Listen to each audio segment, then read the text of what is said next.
अगर आपका गोल है B2 लेवल लेके आने का टेफ एग्जाम में, तो ये वीडियो आपके लिए है, बहुत इन्फॉर्मेटिव, और एंड तक आप देखना क्योंकि मैं आपको इसमें बहुत सारे टिप्स बताऊंगा। तो सबसे पहले हम स्टार्ट करते हैं कि जो एग्जाम्स होते हैं वो कंडक्ट कैसे होते हैं। तो यहाँ पे जो एग्जाम्स होते हैं फ्रेंच के ऑलियंस फ्रांसेस में होते हैं, जिसमें आपने ऑलियंस फ्रांसेस में एग्जाम बुक करना है। जैसे आप मान लो अगर आप कनाडा में रहते हो तो ये टोरंटो में है, वैंकूवर में है, कैलगरी में है, हर जगह पे वहाँ पे है। इंडिया में भी चंडीगढ़ में है, दिल्ली में है, मुंबई में, वहाँ पे हर जगह पे है, राइट। तो आप ऑलियंस फ्रांसेस में अपना एग्जाम करोगे, ठीक है, आप कर सकते हो। वहाँ पे टेफ का एग्जाम होता है, टेफेक का एग्जाम होता है और TCF एग्जाम होता है। टेफेक में क्या होता है कि आपकी मर्जी, आप चाहे स्पीकिंग बुक करो, लिसनिंग बुक करो, रीडिंग करो, राइटिंग करो, या आप चारों करो, आपकी मर्जी है। तो आप कोई भी पिक कर सकते हो, आप 1 by 1 भी दे सकते हो। टेफेक का स्पीकिंग मॉड्यूल, तो यहाँ पे जब आप ऑलियंस फ्रांसेस में एग्जाम बुक करते हो तो ये 15 से 20 मिनट की स्पीकिंग होती है।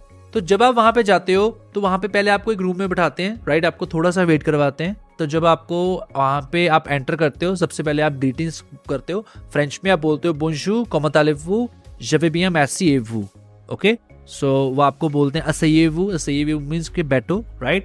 आप जब वहाँ पे बैठते हो तो सबसे पहले आप एग्जामिनर के साथ आई टू आई कंटेक्ट करते हो, राइट। आप अपना पासपोर्ट दिखाते हो वहाँ पे, ठीक है। आपकी उससे पहले फोटो भी होती है क्योंकि आपने वहाँ पे आइडेंटिफिकेशन अपनी देनी होती है। अब हम बात करेंगे कि एग्जाम में कितने सेक्शंस होते हैं। तो एग्जाम में यहाँ पे 2 सेक्शंस होते हैं, जिसमें section A, section B. Section A में क्या होता है कि आपको वहाँ पे क्वेश्चंस पूछने हैं। आपका गोल है कि एग्जामिनर से आपने क्वेश्चंस पूछने हैं, और सिर्फ क्वेश्चंस ही नहीं पूछने, आपने वहां पे एक कॉन्वर्जेशन को बहुत अच्छे वे से कैरी करना है। ये स्टूडेंट्स गलती करते हैं कि वो सिर्फ क्वेश्चंस पूछते हैं, बट आपको बहुत अच्छी कॉन्वर्जेशन वहां पे बनानी है। लेट्स सपोज वहां पे आया कोई टॉपिक कि आपने एक म्यूजियम विजिट करना है, या आपको किसी एजेंसी को आपने कॉन्टेक्ट करना है, ट्रिप के बारे में पूछना है, तो आपने क्वेश्चंस पूछने हैं इस तरीके के साथ, ठीक है। बेसिक क्वेश्चंस नहीं पूछने, जैसे कितना प्राइस है ये पूछोगे, बट थोड़े एडवांस्ड वे से आपने क्वेश्चंस पूछने हैं, ठीक है। तो वो हम एक पूरी वीडियो होगी हमारी अलग से, जहाँ पे आपको पूरी हम एजुकेशनल बताएंगे कि कौन से क्वेश्चन आप पूछ सकते हो। बट इसमें मैं आपको बताता हूँ, तो 5 मिनट्स आपने वहाँ पे फ्रेंच बोलनी है, ठीक है। 5 मिनट्स आपने कॉन्वर्सेशन करनी है। सेक्शन ए में वो क्या करेंगे, वो बैठेंगे वहाँ पे, जब उन्होंने आपको बोला कि सेक्शन ए स्टार्ट, कॉमन से, फ्रेंच में कॉमन से बोलते हैं, राइट। तो वहाँ पे वो स्टार्ट कर देंगे। जब वो वहाँ पे स्टार्ट करेंगे, वो ऑडियो आपकी ऑन हो जाएगी, वो ऑडियो सीधा वहाँ जब फ्रांस जाएगी वो जज करेंगे, वहाँ से बैंड्स आएंगे आपके। तो बेसिकली इसमें जज कैसे होता है कि आप किस वे से क्वेश्चंस पूछ रहे हो और किस कॉम्प्लेक्सिटी से बना रहे हो क्वेश्चन, राइट। सेकेंडली, जब आप सेक्शन बे में जा रहे हो, ठीक है, तो यहाँ पे आपकी कॉन्वर्जेशन इनफॉर्मल है। सेक्शन ए में फॉर्मल थी, जहाँ पे हम जस्ट इंक्वायर कर रहे हैं कि मैंने ट्रिप के बारे में मतलब पूछना है, ये मेरे पॉइंट्स हैं, राइट, या मैं जॉब इंटरव्यू के लिए जा रहा हूँ, ठीक है, ये मेरे पॉइंट्स हैं। बट यहाँ पे जो सेक्शन बी है ये इनफॉर्मल है, जिसकी कॉन्वर्जेशन आपके फ्रेंड के साथ होगी। सबसे डिफिकल्ट पता है क्या होता है कि जब आप वहाँ पे एग्जामिनर के पास बैठते हो ना, तो सेक्शन आ में आप बिल्कुल फॉर्मल यूज करते हो, फ्रेंच में वू, ठीक है, वो होता है यू का फॉर्मल, राइट। बट जब आप बिल्कुल त लैंग्वेज पे जाते हो, ठीक है, त्यू करके आप वहां पे बोलते हो सेक्शन बे में, क्योंकि वहां पे आपको इनफॉर्मल यूज करना है। तो बच्चे क्या करते हैं गलती, वहां पे वो वू त्यू में कंफ्यूज हो जाते हैं, और फॉर्मल में आप त्यू यूज कर देते हो और इनफॉर्मल में आप वू यूज कर देते हो। सबसे बेसिक आपकी मिस्टेक है, जिससे आपको बहुत नेगेटिव मार्क्स मिलते हैं। तो ये चीज आपने नहीं करनी, ठीक है, ये सबसे बेस्ट ट्रिक मैं आपको बता रहा हूँ। सेकेंडली, जब आप वहां पे सेक्शन बे में जाते हो, तो सेक्शन बे में वहां पे आपको अपने फ्रेंड को कन्विंस करना है। तो इसमें क्या होता है कि जब आप वहां पे कन्विंस करते हो अपने फ्रेंड को, आपने मान लो लेट्स सपोज वगैरह पार्टी के लिए चलते हैं, राइट। तो पार्टी के लिए आप पूछोगे उनको, प्लान बताओगे, ठीक है।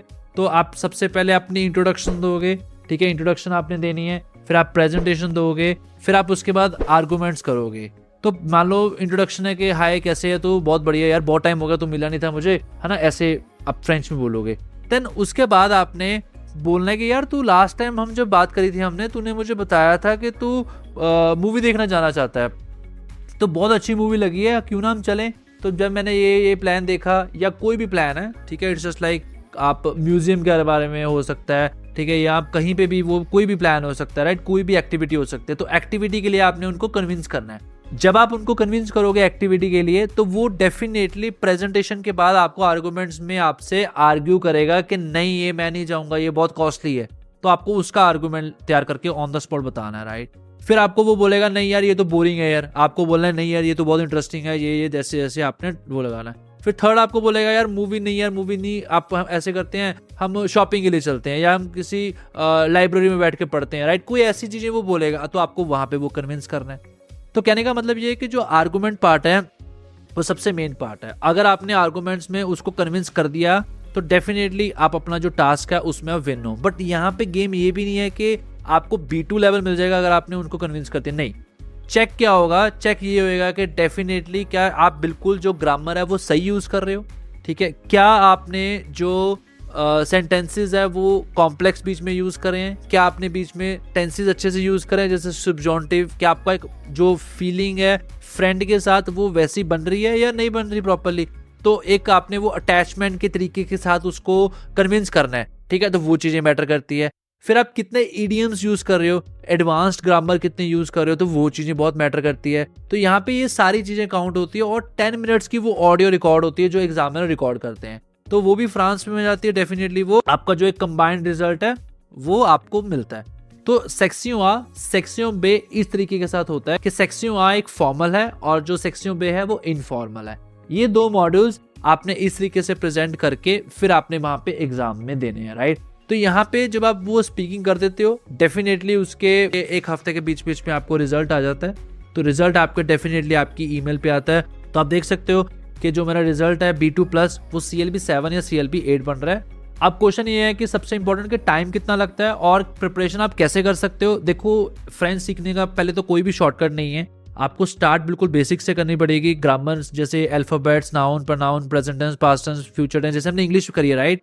तो वैसे ही आपने फ्रेंच करनी है। ये आपके लिए सबसे एक इम्पॉर्टेंट टिप है क्योंकि जब आपने बोलनी है ना फ्रेंच, आपको पता होना चाहिए कि सामने वाला क्या बोल रहा है, आपने वो आंसर करना है। लेट्स सपोज वो आपको बोल रहा है कि यार ये तो बहुत कॉस्टली है, आपको समझना चाहिए कि फ्रेंच में कॉस्टली को क्या बोलते हैं, तभी आप आंसर कर पाओगे ना। So language is all about the communication. ये ऐसे नहीं है कि आप कोई शॉर्टकट है, कोई ट्रिक है क्या इमीडिएटली वो आप कर लोगे, बट डेफिनेटली आपको लैंग्वेज बहुत बेसिक से करनी पड़ेगी और डेफिनेटली इसकी बहुत आपको अंडरस्टैंडिंग चाहिए।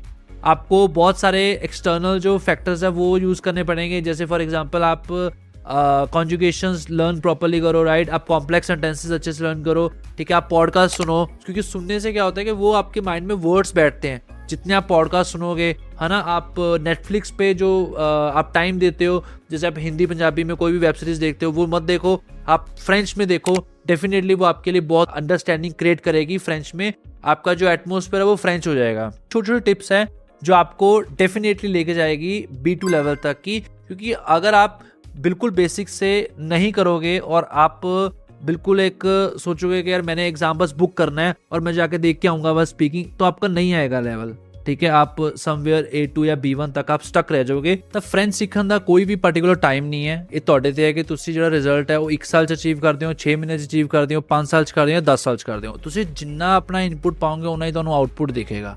ਤਾਂ ਇਹਦੇ 'ਚ ਕੋਈ ਵੀ पर्टिकुलर टाइम नहीं है ਕਿ ਉੱਥੇ ਬੱਚੇ ਬਹੁਤ ਜ਼ਿਆਦਾ ਪ੍ਰੈਸ਼ਰ ਦੇ ਵਿੱਚ ਆ ਕੇ ਨਰਵਸ ਹੋ ਕੇ ਆਪਣਾ ਐਗਜ਼ਾਮ ਖਰਾਬ ਕਰ ਪੈਂਦੇ ਨੇ। ਐਦਾਂ ਨਾ ਕਰੋ, ਕਿਉਂਕਿ ਜਦੋਂ ਤੁਸੀਂ ਉੱਥੇ ਜਾ ਰਹੇ ਹੋ ਤੁਹਾਨੂੰ ਬਹੁਤ ਵਧੀਆ ਤਰੀਕੇ ਨਾਲ ਕੰਫਰਟੇਬਲ ਕਰਵਾਉਣਗੇ ਐਗਜ਼ਾਮੀਨਰਸ, ਉਹ ਤੁਹਾਨੂੰ ਬਹੁਤ ਵਧੀਆ ਤਰੀਕੇ ਨਾਲ ਸਾਰਾ ਕੁਝ ਦੱਸਣਗੇ। ਈਵਨ ਤੁਹਾਨੂੰ ਰਿਕਾਰਡਿੰਗ ਸਟਾਰਟ ਹੋਣ ਤੋਂ ਪਹਿਲਾਂ ਨਹੀਂ ਵੀ ਕੁਐਸਚਨ ਸਮਝ ਆਇਆ ਤਾਂ ਉਹਨਾਂ ਤੋਂ ਤੁਸੀਂ ਕੁਝ ਪੁੱਛ ਸਕਦੇ ਹੋ, ਡਾਊਟ ਆਪਣਾ ਹਿੰਦੀ ਪੰਜਾਬੀ ਇੰਗਲਿਸ਼ ਦੇ ਵਿੱਚ ਤੁਸੀਂ ਪੁੱਛ ਸਕਦੇ ਹੋ, ਤੁਹਾਨੂੰ ਉਹ ਦੱਸ ਦੇਣਗੇ। ਪਰ ਜਦੋਂ ਰਿਕਾਰਡਿੰਗ ਸਟਾਰਟ ਹੋਗੀ ਫਿਰ ਕੁਝ ਨਹੀਂ ਦੱਸਣਗੇ, ਕਿਉਂਕਿ ਉਹ ਉਹਨਾਂ ਨੂੰ ਉੱਥੇ ਫਰਾਂਸ ਦੇ ਵਿੱਚ ਜਾਣੀ ਹੈ, ਤੁਹਾਨੂੰ ਦੱਸਣਗੇ। ਤਾਂ ਤੁਸੀਂ ਬਹੁਤ ਪਿਆਰ ਦੇ ਨਾਲ ਉੱਥੇ ਬੈਠਣਾ ਹੈ ਤੇ ਉਹਨਾਂ ਨਾਲ ਕੁਐਸਚਨ ਤੁਸੀਂ ਪੁੱਛ ਸਕਦੇ ਹੋ ਬਹੁਤ ਕੰਫਰਟੇਬਲ ਹੋ ਕੇ। ਪ੍ਰੈਸ਼ਰ 'ਚ ਕੁਝ ਵੀ ਨਹੀਂ ਆਉਣਾ, ਕੁਝ ਨਹੀਂ ਹੁੰਦਾ, ਐਗਜ਼ਾਮ ਹੈ ਤੇ ਇਹਦੇ 'ਚ ਹਾਰ जीत ਚੱਲਦੀ ਰਹਿੰਦੀ ਹੈ। ਬਟ ਜੇ ਤੁਸੀਂ ਮਿਹਨਤ ਕਰਦੇ ਹੋ ਡੈਫੀਨੇਟਲੀ ਇੱਕ ਨਾ ਇੱਕ ਦਿਨ ਤੁਹਾਡਾ ਰਿਜ਼ਲਟ ਜ਼ਰੂਰ ਪੋਜ਼ਿਟਿਵ ਆਏਗਾ। ਆਈ ਹੋਪ ਕਿ ਤੁਹਾਨੂੰ ਸਾਡੇ ਐਕਸਪੀਰੀਅੰਸ ਦੇ ਨਾਲ ਡੈਫੀਨੇਟਲੀ ਬੈਨੀਫਿਟ ਮਿਲੇਗਾ ਇਨ ਫਿਊਚਰ। ਤੁਸੀਂ ਇਹਨਾਂ ਚੀਜ਼ਾਂ ਨੂੰ ਜ਼ਰੂਰ ਫੋਲੋ ਕਰੋ। ਟਿਊਟੋਰੀਅਲ ਵੀਡੀਓਜ਼ ਅਸੀਂ ਬਹੁਤ ਜਲਦੀ ਪਾਵਾਂਗੇ ਇਸੀ ਚੈਨਲ ਤੇ। ਸਾਡੇ ਚੈਨਲ ਨੂੰ ਜ਼ਰੂਰ ਸਬਸਕ੍ਰਾਈਬ ਕਰੋ। ਅਗਰ ਤੁਸੀਂ ਸਾਡੀ ਕਲਾਸਿਸ ਜੁਆਇਨ ਕਰਨਾ ਚਾਹੁੰਦੇ ਹੋ, ਫ੍ਰੀ ਵੈਬਿਨਾਰ ਲਗਾਉਣਾ ਚਾਹੁੰਦੇ ਹੋ ਤਾਂ ਇਸੀ ਨੰਬਰ ਤੇ WhatsApp ਤੇ ਸਾਨੂੰ ਕੰਟੈਕਟ ਕਰੋ। Thank you so much.